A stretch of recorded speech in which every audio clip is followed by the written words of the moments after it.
Netflix, you don't need cable. Hop on YouTube, welcome to the hood table, where we chop up local and global events vocally. You don't really wanna miss out on these conversations. Just joke a little, laugh a little, get that wine in your system, fill your glass a little, expose current events, talk trash a little. You never know, these opinions might clash a little. They addicted to the content, got them binge watching. You don't like it, then you want invited, but your friends watching in the house and your job parking lot before you clocking. They don't wanna miss a second of this HD content. Everybody think they got something to say, so it's an open invitation, bring it to the table. But if you come white, just know we ain't buying in. We gon' probably turn you back and tell you something try again. Yeah, welcome to the hood table. You don't need Netflix, you don't need cable.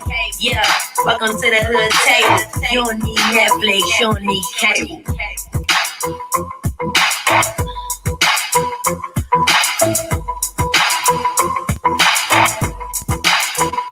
Hey everybody, what's up? What's up? Come on in, come on in. I know y'all wasn't expecting me in the afternoon on a weekday because I was supposed to be working today, but unfortunately I had the day off.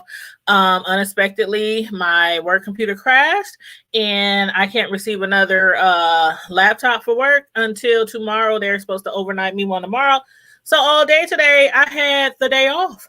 And I had scheduled this review of Queen Sugar for tomorrow evening, but since I have the day off today, I was like, I might as well get it out the way today, and then that'll free me up on tomorrow. But yes, come on in, you guys. Make sure you hit the like button, share button, and subscribe to the channel if you're not already subscribed. Please and thank you very, very much. Now, I hope everybody who watches Queen Sugar is all caught up so that you can review this episode with me, because it will be a lot of spoilers. We are reviewing Queen Sugar season 6 episode 3, and the name of the show was titled You Would Come Back Different. Now again, like, share, and subscribe. Feel free to comment in the chat, and if you come in after the video already uploads, feel free to comment in the comment section your thoughts on anything that happened or pertaining to this show or, in this episode. But anyway, I hope everybody is having a great Friday. Let's get started on this good old review. Season 6, episode 3 of Queen Sugar. Now, first we're going to discuss Prosper and his daughter, Billy, Aunt Vi, Nova, and Jimmy Dale. Oh, Jimmy Dale. I didn't think he would be coming into this episode, but evidently we got a little bit to talk about Jimmy Dale. So this episode started off with everyone welcoming Prosper back home from the hospital. He has been doing fantabulous. He's been doing fabulous. Such a great job, recuperating and everything. Thanks to a lot of prayers, support, and physical therapy. And he can also feel all the love. And once he got home, he just feel the love in the air, from his home welcoming party. Then we saw his daughter kind of standing offish on the side, being kind of standoffish. Just got her arms crossed, standing to the side while everybody is hugging Prosper, kissing Prosper, all that kind of stuff. And she's just looking like she might have been feeling a little left out or a little uncomfortable, even though she was in her own father's home. Now, last episode, if y'all can remember, I was just racking my brain trying to figure out what could have possibly happened between Nova and Billy for them to end their friendship. This episode, hold on, I know I'm using the speaker on the laptop, but I just want to plug in my microphone. So, let me make sure that's all good right there. Okay. So, as I was saying, last episode, I was racking my brain trying to figure out what could have possibly happened between Nova and Billy for them to end their friendship. This episode, even Darla was wondering why Billy was no longer close to the Borderlones. And this episode, I was like, oh my God, it's all coming together now. Like, remember last week, Billy, she was extremely rude. She was just coming off all aggressive and angry, towards the Borderlones, who her father has grown very, very close to. And the Borderlones, they couldn't understand, where's all this smoke coming from, child? Why are you so angry? Being that all they were trying to do was love on him, support him, as they always done, because he to them is like family. And also, the last time he was hospitalized, she didn't even make it down to see him. But after hearing her say last week that she has tried to at least get him to move up to Chicago with her, that she could look after him and care for him, I was like, well, since, we don't know a whole lot about Billy, I think that we might have to give Billy the benefit of the doubt, which I'm so glad we did. Y'all remember me saying that last week, right? But it appears that Aunt Vi wasn't the only one hurt by old Jimmy Dale. Last season, he definitely deserved what he got from Hollywood and much more. To hear that Prosper's daughter, Nova's best friend, was assaulted by Aunt Vi's ex-husband, Jimmy Dale, that was so unexpected. But for Billy to be carrying that around for so long, all these years, and all along, had to be extremely difficult, at the very least. At the very least. Neither Billy's father, Prosper, I got hair all in my face, and it's scratching me. But neither Billy's father, Prosper, nor the Borderlones, or Aunt Vi was interested in hearing what really happened to Billy way back then. And combine that with the fact that Billy left for Chicago, she left for Chi-Town right after she graduated high school. That to them made her appear to be even more guilty. But out of all people, I believe that Billy thought that she could at least depend on her best friend, Nova. But nobody wanted to speak to her about it, talk to her about it, hear no explanation. And once when you think about it, Nova, she probably just assumed that Billy was just sleeping around with her aunt's husband like everybody else. Because for one, Nova's loyalty above all has always been to her family first. So even though you my good Judy, my good girlfriend, my bestie, that's my family, and you slept with my auntie's man. So you know how that would have went if it was two high school friends, homegirls, and one of them found out they homegirl was sleeping with their aunt's man. Come on now. But anyway, hey Vibrant, hey, how you doing? Thanks for tuning in. Thanks for thumbing up. But yeah, so that's probably what Nova was thinking back then. But now they're a lot older and a little bit more mature. So I'm hoping everything works out for them. As far as Aunt Vi in Hollywood, last week, we found out that Aunt Vi was had secretly taken a family underneath her wing.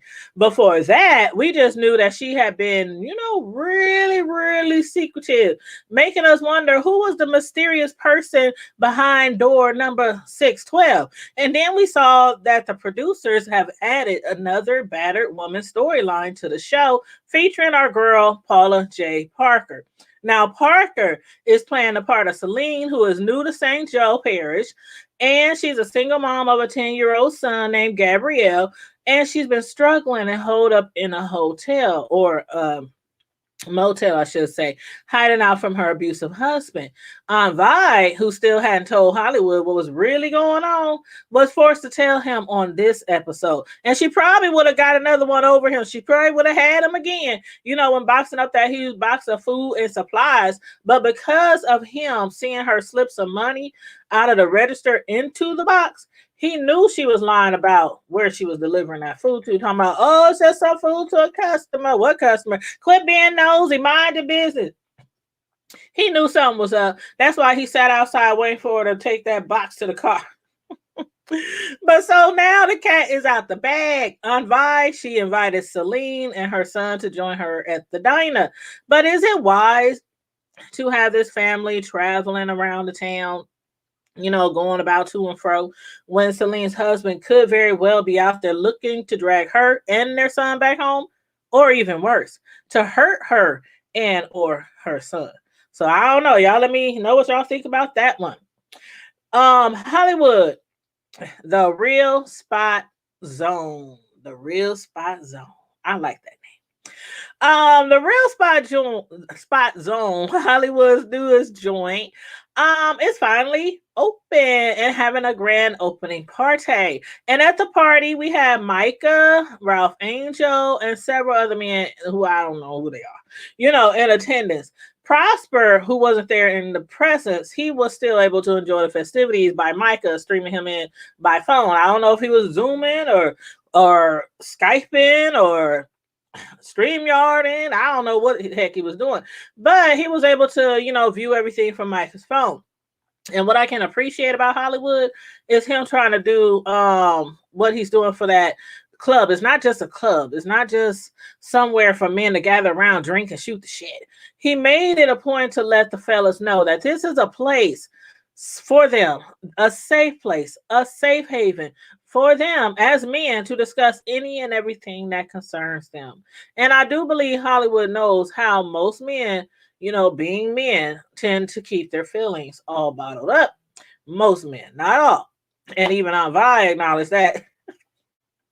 She was telling Charlie and them, well, he'll see how hard it is to get men to open up, pulling teeth. So to start off, after seeing Celine's son holding on to her at that motel, Hollywood decided to share with the fellas a memory of his own mother. When he was around Gabriel's age, Celine's son, when he was around her son's age, he had gone hat shopping with his mother. And his mother had saw these hats in this store that she really liked to try on. But the white lady, who presumably was racist, they down there in that racially motivated town, the white lady refused to allow his mother to try on any of the hats. And in that moment, Hollywood clung to his mother's side. So seeing Celine's son holding on close to her, brought that back to his memory. And he said, I was hugging up on my mother's hips because to me, she was everything in the world. But to that woman, she was nothing. So that's how he was looking up to his mom. And that's probably exactly how Celine's son feel about her as well. We like that when we kids. Our mothers is our everything. You can't tell us nothing wrong about our mamas. But at least for most of us. But there are some mothers out there. We ain't gonna get on those though. Anywho, I'm hoping that with Hollywood, sharing some heartfelt memories of his own, that maybe the other men, they'll feel more free to open up to him and open up around, some of the other guys, especially Micah. I think this might be a good thing for Micah. Micah, who keeps having these flashbacks and panic attacks around the police, could probably really use some therapy. Either, some therapy, some counseling, some support from the Real Spy Zone, something. And these, hanging around these older men, him opening up to these older and much wiser men, maybe that might help him out with his anxiety around police or towards police. Y'all let me know what y'all feel or what y'all thought about that scene with Micah. We saw how last episode he had flashbacks. This episode he had flashbacks. So yeah, I think he's dealing with some serious anxiety around police. And he has reason. He has reason. What happened to him was just awful for any child to go through that experience with a police officer. But moving right along to Charlie and Davis. Ooh, child, let's talk about the couple. Okay, Charlie and Davis. Even though nothing got worked out in regard to Nova and Billy's friendship this week, Charlie and Davis seem to be getting along pretty well with their relationship. Although I could not believe how Davis is already trying to get her to move back to LA. What did y'all think about that? I'm like, yeah, y'all done rekindle some flames. Y'all back having sex, loving on each other. Y'all done forgave each other, all that. But to just uproot her from a place where she has grown very fond of once again, from a community, a family, and citizens that she has dedicated her life and heart to, only to move back with him, and only after dating for just a few months. Come on now, Davis. I'm like, he tried it, didn't he?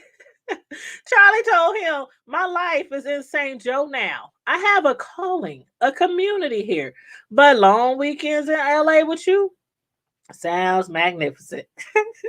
So she's down with spending the weekends with him, but moving back in with him, especially again after they only been dating for a few months. Like, they was married for a long time, got a divorce, been separated for a long time, and only been dating again for a few months. So yeah, she ain't ready for that.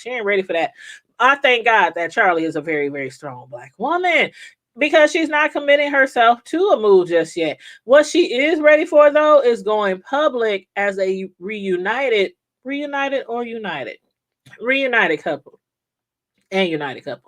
She was like, leave the image stuff to me, because he's kind of concerned about his image, because oh my God, they dragged him because he dogged Charlie out so bad. Her and her son, he dogged them out so bad.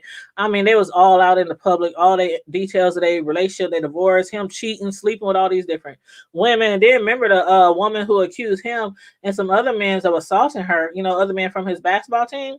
So yeah, he's kind of worried about the image of them being back together. She was like, leave the image stuff to me. And no time like the present. So she went ahead, took a little couple selfie and posted it on social media with the hashtag Black Love Never Dies with a black heart emoji sign. Cute, huh? Now, I have to admit, I still don't know if they should probably be back together again. I mean, can she really trust Davis? I don't know. I don't know. I really like the thought of her being with the other guy who, I can't remember the other guy's name, but the light-skinned guy that she was kind of dating. He was in the episode like an episode ago or 2 episodes ago. I can't remember his name off the top of my head. But yeah, I was kind of liking the idea of them dating, but it is what it is. It ain't my show. Okay, so let's talk about Ralph or Raw, Darla, and their little baby. This is the last thing I actually want to discuss with you guys, Raw and Darla.